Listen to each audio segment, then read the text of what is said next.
Hello à tous et bienvenue sur votre chaîne d'actualité du foot. Voici une toute nouvelle vidéo dans laquelle nous allons parler premièrement de l'arrivée officielle du défenseur central espagnol Íñigo Martínez au FC Barcelone, et les premiers mots qu'il a prononcés sur ce nouveau chapitre. Qu'apportera-t-il réellement dans cet effectif de Xavi? Nous parlerons de cela dans un instant. Ensuite nous continuerons ce tour d'actualité en parlant des retournements de situation désolantes dans le dossier Arda Güler, et une décision envisagée par le président Joan Laporta qui agace sérieusement le tacticien catalan Xavi Hernandez pour la suite du mercato. Je vous expliquerai tout dans quelques minutes. Au finish, nous terminerons cette vidéo avec l'énorme faveur qu'a demandé le coach Xavi à son solide défenseur Jules Koundé pour la saison prochaine, suite à la décision prise par le chef Blaugrana. Reste jusqu'à la fin de la vidéo pour ne rien manquer. Mais avant tout juste de commencer, abonne-toi si c'est la toute première fois que tu nous suis sur cette chaîne et active la petite cloche de notification, afin d'être à la une de toutes nos vidéos actualités comme celle-ci, qui te parle régulièrement des joueurs du FC Barcelone, et t'informe chaque jour sur les dossiers chauds du mercato estival à venir. Et n'hésite pas à laisser un gros pouce bleu, à surtout commenter la vidéo et si possible la partager, si bien sûr le contenu proposé t'a vraiment plu. Si c'est fait les amis, alors let's go!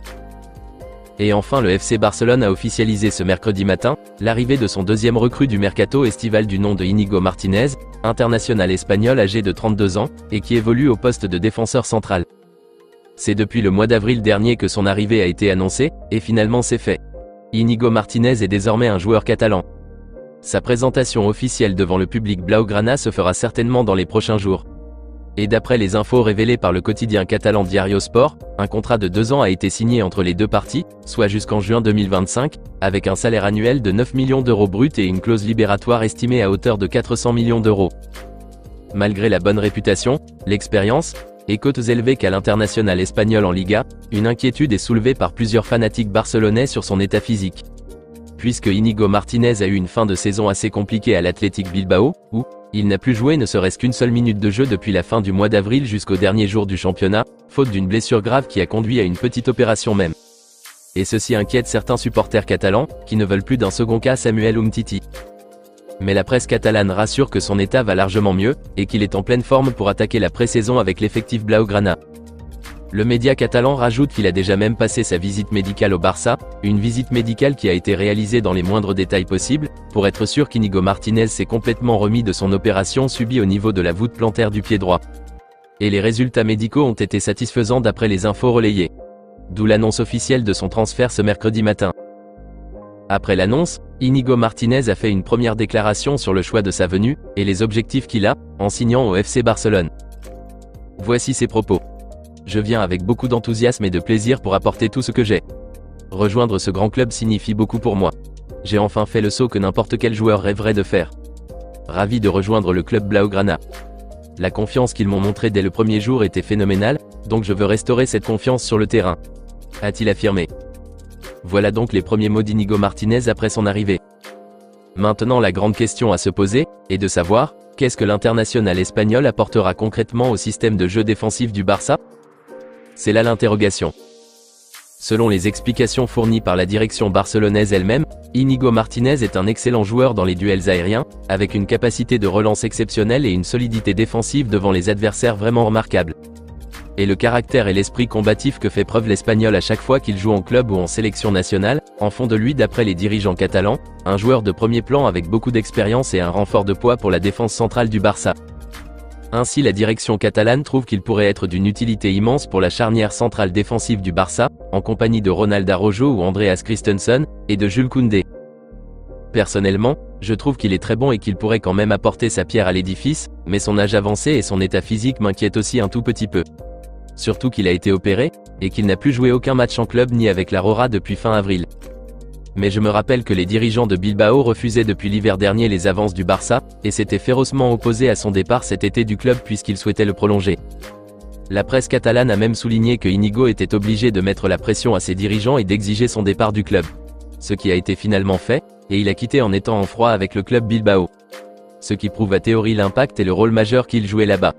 Donc j'espère sincèrement qu'il sera à la hauteur ici au Barça, et ne fera pas regretter le coach Xavi et la direction catalane de l'avoir recruté.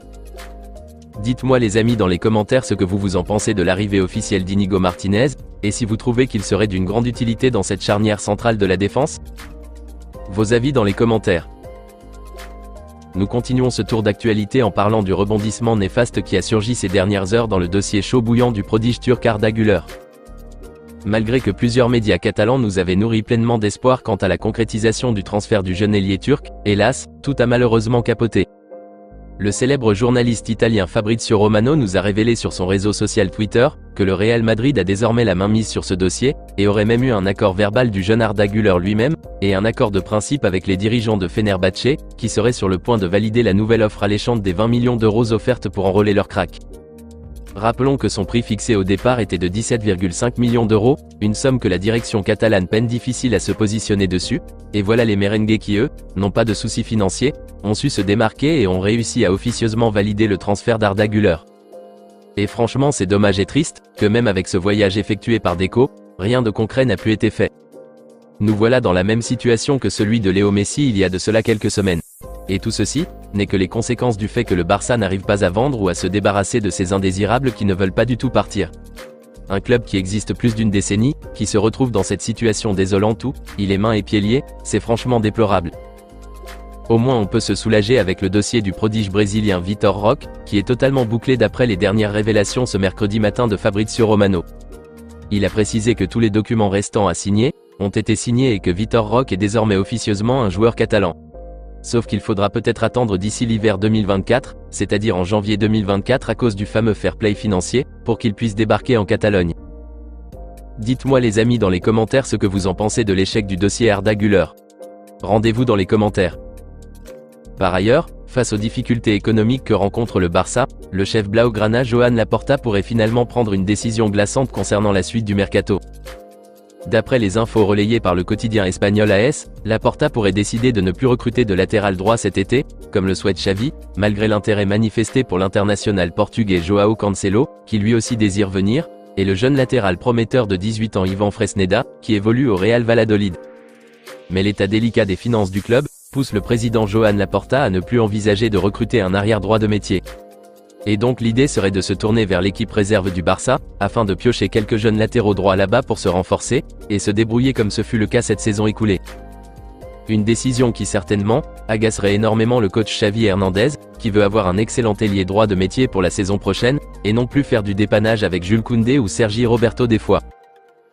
Ainsi face à cette situation compliquée, le tacticien catalan Xavi Hernandez aurait demandé une grande faveur à Jules Koundé ces dernières heures, pour assurer ses arrières au cas où, aucun recrutement d'ailier droit ne serait fait.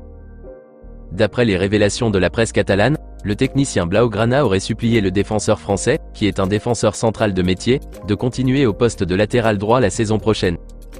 Rappelons que Jules Koundé avait réclamé plusieurs fois de rejouer à son poste de base qui est l'axe central, et Xavi l'avait promis que ça serait fait. Mais face à ces difficultés, il est fort probable que cette promesse ne tienne plus la route. Jules Koundé serait donc contraint de continuer la saison prochaine au poste de latéral droit. Et la presse catalane affirme que le défenseur français aurait compris la situation, et a cédé aux faveurs demandées par son coach de continuer la saison prochaine comme arrière droit. Perso, moi je n'ai aucun problème que Koundé continue sur ce côté droit de la défense. Mais je trouve vraiment décevant que la direction catalane ne puisse pas arriver à recruter un réel latéral droit de métier, qui pourrait gérer tout le long de ce couloir droit, et être capable de donner des centres pour alimenter l'attaque, comme un profil Joao Cancelo. Franchement c'est dommage. Mais si les moyens financiers ne permettent pas de recruter, alors on ne peut rien. Dites-moi les amis dans les commentaires ce que vous en pensez de cette décision qu'envisagerait de prendre le chef Joan Laporta de ne plus recruter un réel latéral droit cet été, mais de continuer en bricolant avec Koundé la saison prochaine. Bonne décision selon vous? N'hésitez pas à réagir dans la barre des commentaires. Nous aurons plus de nouvelles à ce sujet dans les jours à venir. À très bientôt les amis pour de nouvelles actualités du FC Barcelone. Et n'oubliez pas de vous abonner si ce n'est pas encore fait, de liker la vidéo et la partager, afin qu'elle soit accessible à tous les fanatiques et supporters barcelonais comme toi. À très vite les amis. Affaire à suivre.